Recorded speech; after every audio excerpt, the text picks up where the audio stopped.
देखिए, अभी तक आप सबको मैं हिंदी में संधि पढ़ाया। संधि कितने प्रकार के होते हैं और जितने भी संधि जितने टाइम्स थे पूरा टाइम बताया मैंने। अब आज जो है आप सबको मैं हिंदी ग्रामर, हिंदी व्याकरण से संबंधित समास के बारे में बताएंगे, जो एंटी टीचर में कम से कम 3 से 4 क्वेश्चन और एसआई में हिंदी से जो 48 क्वेश्चन में कम से कम 2 से 3 क्वेश्चन जो है समाज से भी आते हैं। इसलिए आप सब देखिए, ध्यान से देखिएगा, जहां न समझ में आए वहां बताने का प्रयास कीजिएगा। देखिए बदलना पड़ेगा। देखिए, सबसे पहले समास किसे कहते हैं? समास दो या दो से अधिक शब्दों को मिलकर बने शब्दों को हम समास कहते हैं। देखिए, समास की परिभाषा क्या है? सबसे पहले देखिए, समास की परिभाषा क्या होती है? परिभाषा आधा समास के बारे में नॉलेज उसके परिभाषा से मालूम चल जाएगा। समास मतलब होता है दो या दो से अधिक शब्दों को जोड़ मिलन को ही दो या दो से अधिक शब्दों के मिलन को दो या दो से अधिक शब्दों से मिलकर दो या दो से अधिक शब्दों से मिलकर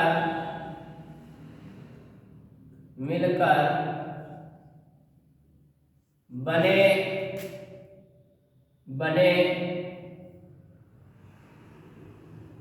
नए शब्द की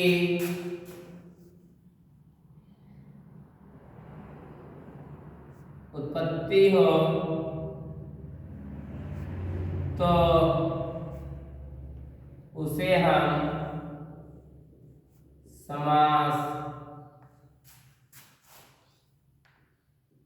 कहते हैं। देखिए, दो या दो से अधिक शब्दों से मिलकर कोई एक नया शब्द की उत्पत्ति हो उसे हम समास कहते हैं। जैसे कि कह दिया जाए दिन दिन प्रति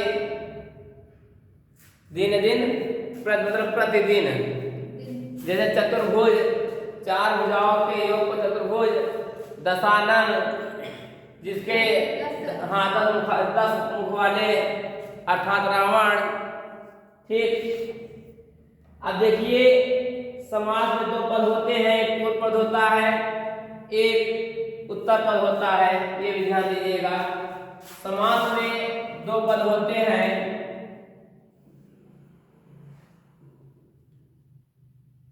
समास में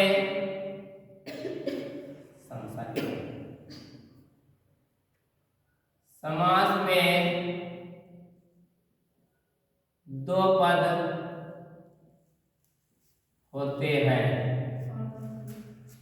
नंबर 1 है पूर्व पद, नंबर 2 है उत्तर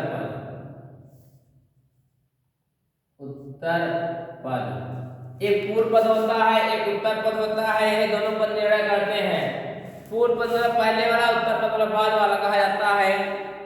अब देखिए, जिसका समास पद भी कहते हैं। समास विग्रह शाब्दिक सामासिक शब्दों के बीच संबंध को स्पष्ट करना समास विग्रह कहलाता है। अब देखिए, ये समास हो गया। समास विग्रह किसे कहते हैं? समास विग्रह सामासिक शब्दों के बीच के संबंध है। मान लीजिए कोई 2 शब्द दिया है, उसके बीच के संबंध को दर्शाता है, बीच संबंध के बारे में बताता है, वही क्या कहलाता है? समास विग्रह कहलाता है। अब देखिए, समास कितने प्रकार के होते हैं? समास कितने प्रकार होते हैं? कुल 4 प्रकार के होते हैं। वैसे तो 4 होते हैं, पर 4 प्रकार पढ़ा जा रहा है समास समास हमारे 4 प्रकार के होते हैं। समास के प्रकार, समास के प्रकार जो होते हैं, देखिए समास कितने प्रकार के होते हैं।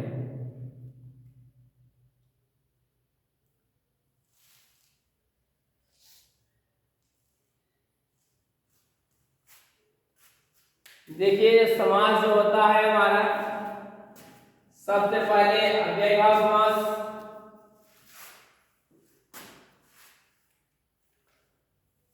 पहले नंबर का है अव्ययीभाव समास।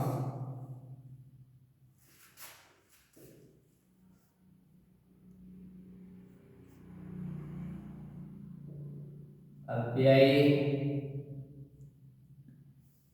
भाव समास। नंबर 2 है तत्पुरुष समास। तत्पुरुष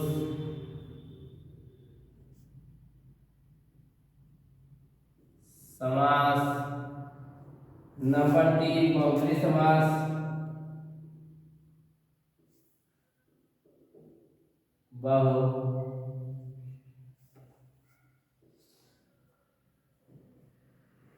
बहुब्रीहि समास। नंबर 4 द्वंद्व समास। द्वंद्व समास। नंबर 5 द्विगु समास। द्विगु समास। समास मुख्य रूप से 5 प्रकार होते हैं। अव्ययीभाव समास, तत्पुरुष समास, बहुब्रीहि समास, द्वंद्व समास और द्विगु समास। एक कर्मधारय भी होता है। तो कर्मधारय समास जो होता है ये तत्पुरुष समास के अंतर्गत आता है। कर्मधारय समास, ठीक है।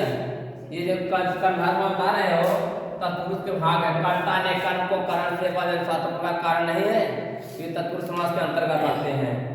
ये 5 प्रकार के समास होते हैं। द्विगु समास संख्यावाची होता है। द्विगु समास होता संख्यावाची होता है।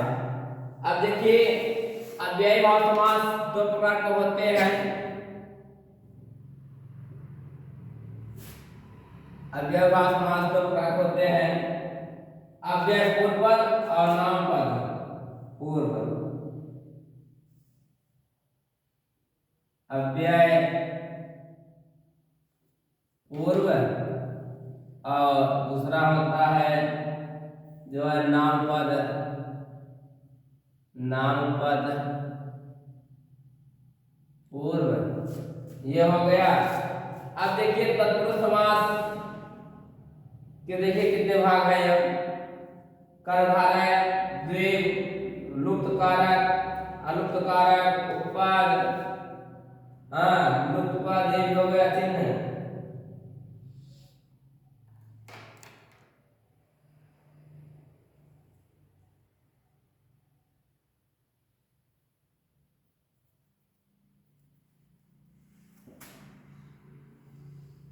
तत्पुरुष समास के अंतर्गत कर्मधारय, वैसे तो कर्मधारय इसमें आता था, परंतु तत्पुरुष समास के अंतर्गत कर्मधारय को रख दिया गया है। ठीक, कर्मधारय समास। नंबर 2 द्विगु समास। वहां लिखा है द्विगु समास, ठीक है। ये तत्पुरुष के अंतर्गत आता है, ध्यान दीजिएगा। द्विगु समास। नंबर 3 लुप्त कारक। ये कारक है, ये जो लुप्त होगा कारक होगा। लुप्त कारक जो होते हैं हमेशा लुप्त होते हैं, ठीक है। और अलुप्त होता है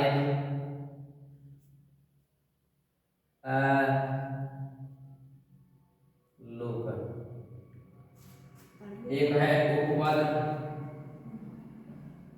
उपपद, एक और लिख लीजिए आखिरी जो है लुप्त। ये लुप्त पद हो गया, ये लुप्त पद हो गया, लुप्त पद। ठीक, अब अव्ययी तत्पुरुष बहुब्री है। बहुब्री के 4 पुत्र, बहुब्री समास के भी 4 पुत्र हैं। कौन कौन से है देखिए। नंबर 1 समानाधिकार, समानाधिकार।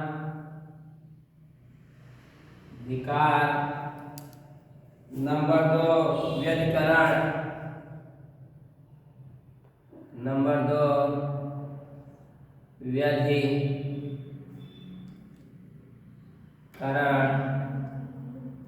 नंबर 3 तुल्य योग, तुल्य योग। और नंबर 4 है व्यतिहार,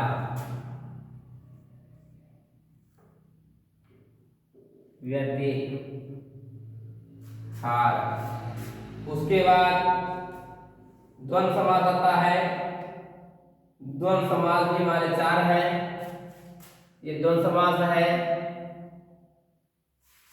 द्वंद्व समास के भी 4 पुत्र हैं। कौन कौन से हैं? इतरेतर द्वंद्व, समाहार द्वंद्व, इतरेतर द्वंद्व और समाहार द्वंद्व, समाहार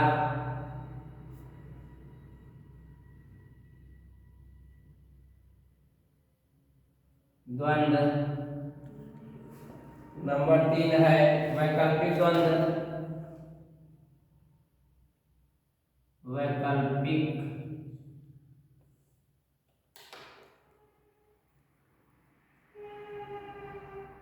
द्वंद्व। और नंबर 4 जो है ये है एक शेष, एक शेष, एक शेष या युग कहते हैं, वृत्ति कहते हैं, वृत्ति। ये रहा समास का पूरा लेखा जोखा। और विशेष टिप्पणी संस्कृत में द्विगु समास तथा कर्मधारय को अलग अलग भेद माना गया है, लेकिन हिंदी में इनकी चर्चाएं तत्पुरुष समास के अंतर की जाती है। हिंदी में इनकी चर्चाएं जो है कर्मधारय के द्विगु समास को तत्पुरुष अंतर्गत किया जाता है, परंतु संस्कृत में इन दोनों को अलग अलग माना गया है। ठीक है, यही इनका अंतर है। जो कर्मधारय द्विगु से मैंने समास को वे संस्कृत पढ़ाता है, हिंदी में तत्पुरुष समास के अंतर्गत आते हैं। ये वृत्ति है। हाँ हाँ, वृत्ति है। तो कर्मधारय समास, द्विगु समास तत्पुरुष समास के अंतर्गत हिंदी में आएंगे, ध्यान दीजिएगा। पढ़ाने के लिए बता देते हैं समास के प्रकार बताएंगे। समास का 6 प्रकार होते हैं, क्योंकि 7, 5 ये है, 2 ये 7 बताएंगे, परंतु 6 समास को 6 प्रकार बताएंगे, परंतु समास 6 प्रकार होते नहीं। ये जो दिखा रहा हूं इसका है, ये द्वंद्व समास, द्वंद्व समास का ये है, ये भेद है, उल्टा हो जाएगा, ध्यान दीजिएगा।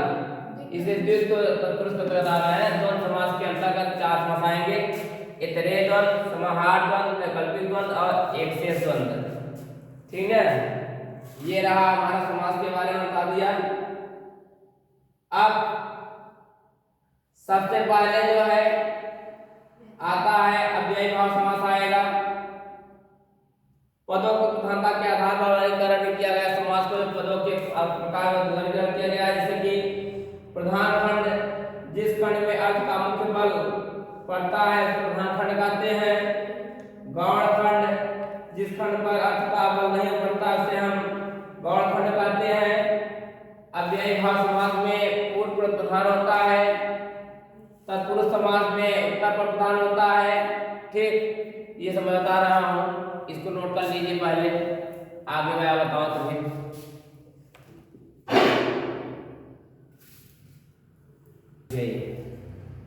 देखिए पहला समास आता है हमारा लोग का अव्ययी भाव। क्या आता है?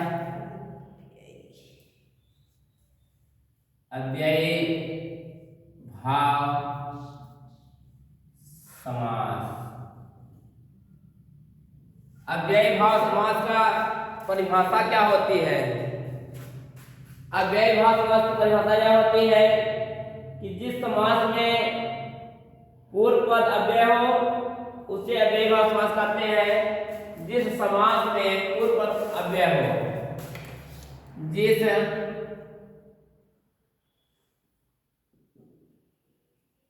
समास में पूर्व पद अव्यय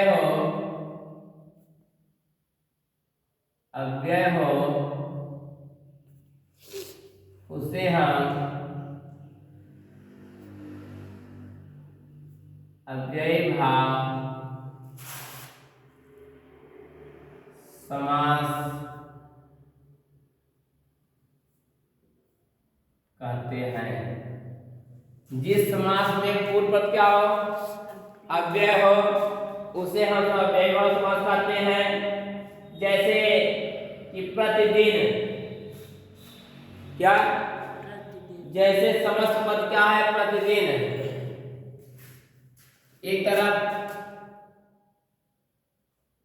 समस्त पद बना लीजिए और एक तरफ बना लीजिए अव्यय, एक तरफ बना लीजिए विग्रह। एक तरफ बना लीजिए अव्यय, एक तरफ बना लीजिए विग्रह। तो देखिए जैसे कि समस्त पद जो है हमारा प्रतिदिन हो गया। क्या हो गया? तो भैया यहाँ पे विग्रह की जगह समास विग्रह भी लिख सकते हैं। हाँ हाँ, अव्यय समझ प्रति दिन। जैसे प्रतिदिन है मान लीजिए, तो प्रतिदिन का अव्यय क्या होगा? इसका विग्रह क्या होगा? प्रतिधन दिन। प्रति दिन, बीच में क्या हो? योजक का चिन्ह लगा रहे। क्या रहे? जो कि धन का चिन्ह रहा है। प्रतिदिन को प्रतिधन क्या लिख सकते हैं? दिन। प्रतिधन दिन, तो क्या बोलेंगे इसका जो है, इसका विग्रह क्या होगा? तो हमारा विग्रह हो जाएगा प्रतिदिन। विग्रह मतलब अलग, विग्रह मतलब अलग, समस्त मतलब अलग करके इकट्ठा करना। ठीक, अब समास में दो शब्दों को आपस में क्या करना? दो शब्दों को आपस में जोड़ना ही समास कहलाता है ना। जब इन दोनों शब्दों को आपस में जोड़ा गया तो ये क्या हो गया? प्रतिदिन, दोनों अलग अलग हो गए। ठीक है, बात सारी समझ आई। जैसे कह दिया जाए यथाशक्ति, यथाशक्ति, यथाशक्ति, यथाशक्ति, तो यथा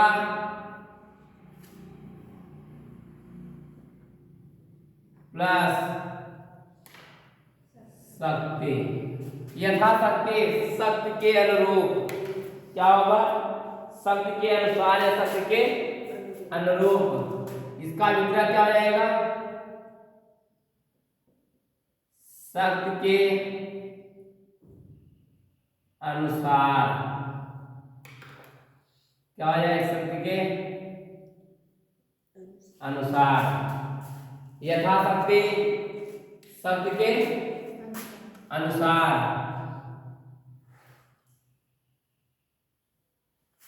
देखिए जैसे कह दिया जाए कि आमरण, आधन मरण, आमरण, मरण तक। आमरण का होता मरण तक। आमरण, आमरण। तो आधन मरण, पहले विग्रह होगा मरण तक। आमरण का विग्रह क्या होगा? मरण तक। ये लिखते रहिए, जो बता रहा हूं मैं। जैसे आ जाए अनुरूप, क्या आ जाए? अनुरूप, अनधन रूप, अनुरूप, अनुरूप,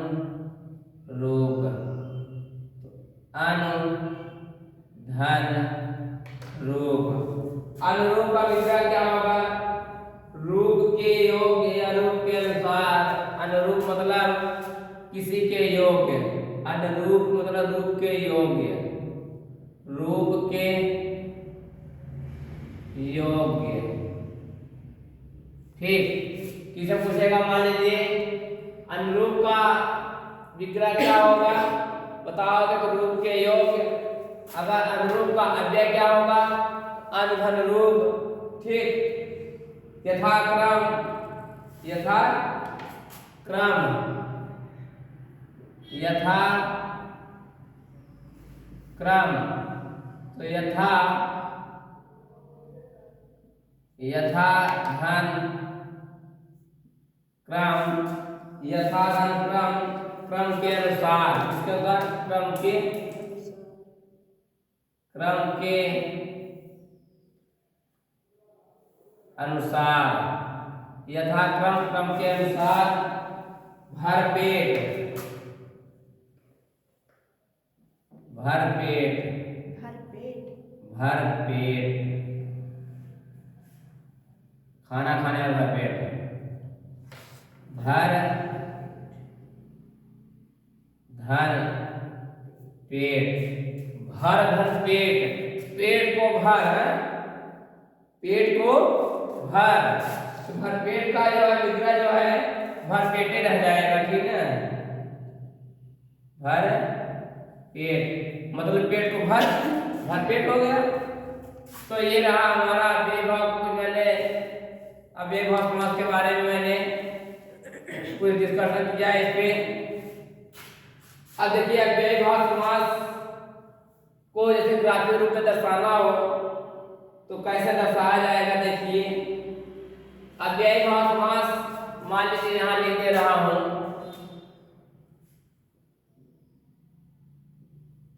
अव्ययी भाव समास, ये मान लीजिए अव्ययीभाव समास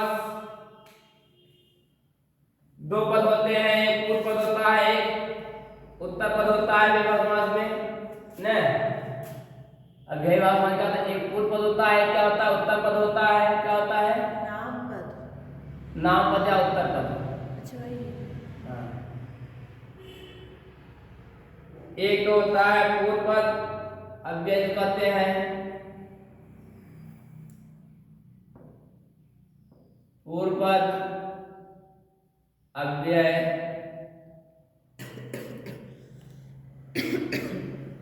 दूसरा होता है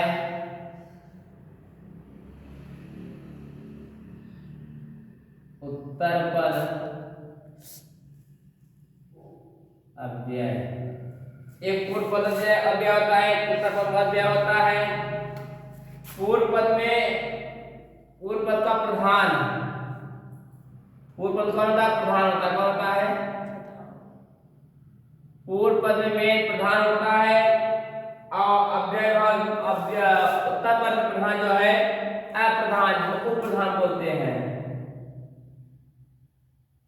पूर्व पद में प्रधान होता है, उत्तर पद में अप्रधान, अप्रधान, पूर्व प्रधान जी का अप्रधान है। इसमें अप्रधान होता है जब प्रधान और अप्रधान मिलते हैं, जब प्रधान और अप्रधान मिलते हैं तो एक अव्ययी भाव समास का निर्माण कर देते हैं। क्या कर देते हैं? तभी एक अव्ययी भाव समास, तभी जा करके एक अव्ययी भाव समास का निर्माण करते हैं। यानी कहने का मतलब ये है, अव्ययी भाव समास में एक पूर्व पद होगा, एक उत्तर पद होगा। उत्तर पद में प्रधान होंगे और पूर्व पद में प्रधान मेन होगा, उत्तर पद में अप्रधान मेन होगा। ठीक है, जैसे कहा जाए आमरण दिखाया, मैंने आमरण दिखाया हूँ। आ क्या है? प्रधान है। मरण क्या है? अप्रधान है। ठीक है, आमरण तब जाकर क्या बना पूरा हमारा? आमरण। क्या बना? हाँ, आमरण का मतलब मरण, मरण तक, मतलब जब मरण है तब तक। ठीक, जैसे कि बता दिया जाए अनुरूप। क्या ये आया? किससे आया? यूपी टीईटी में आया। ये है अनुरूप। कौन समास है? अव्ययी भाव समास, इसलिए कि अनुधन रूप, रूप के अनुसार। क्या? हाँ, जैसे अनुरूप, अनुरूप का होता है रूप के योग्य, रूप के अनुसार लिखेंगे यहाँ हम, लिखे हैं ना। ठीक, यथाशक्ति, शक्ति के अनुसार, प्रत्यांग, प्राधान्यांग, प्रत्यांग, रातों रात, ये सब अव्ययी भाव समास है। चक्रपाणि दर्शनार्थ समास का अर्थ संक्षेप में देखिए।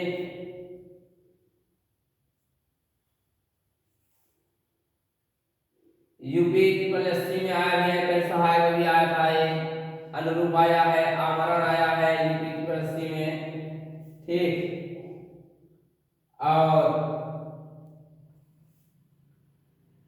अगर देखेंगे जीआईसी वाले में जो है प्रतिदिन आया है। जीआईसी वाले एग्जाम में जो है प्रतिदिन कौन समास है? जीआईसी में आया है प्रतिदिन। हाँ, जीआईसी वाले में आया है, जैसे लेक्चरर जो होते हैं। ठीक, तो ये हमारा रहा अव्ययी भाव समास।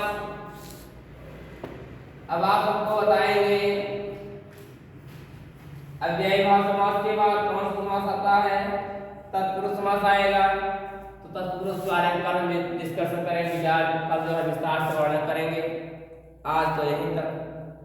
अब जो जो है कल आप सबको बताएंगे, जहाँ न समझ में आए उसे बताइएगा और बंद।